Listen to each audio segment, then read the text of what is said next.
hitako hoe mampiavaka anahy amin'ny ankizy rehetra angambany a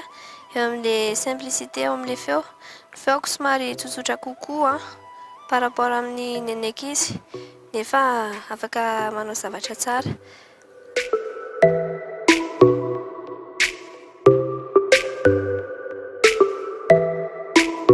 Dia manentana antsika rehetrarehetra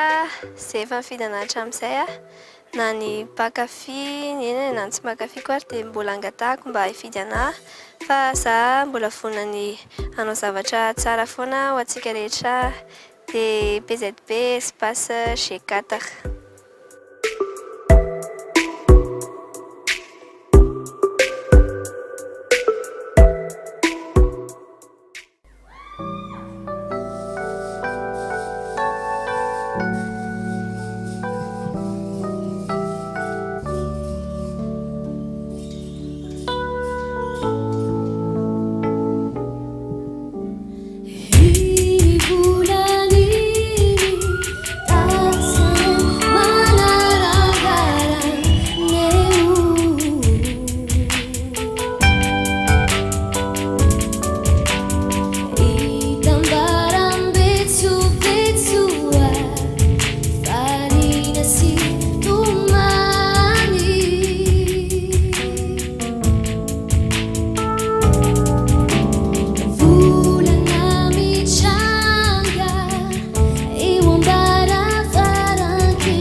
raha afaka andaontsika sindriva eto amin'ny sisiny eto iaino anjany hira ohatra mampalailo kely ilay hira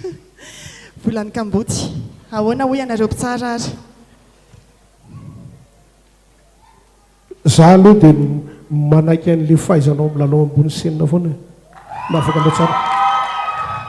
navoakanao tsara ny elanelana misy eo amin'ny hoe volana de supermarché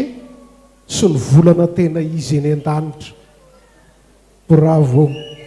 izany midika hoe loko manga ve sa mena manga avy hatrany any dimy zany izao no loko azondravaka aloha eto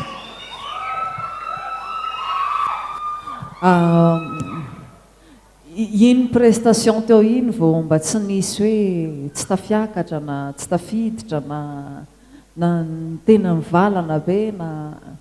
mahafinaritra mendrika daholo nareo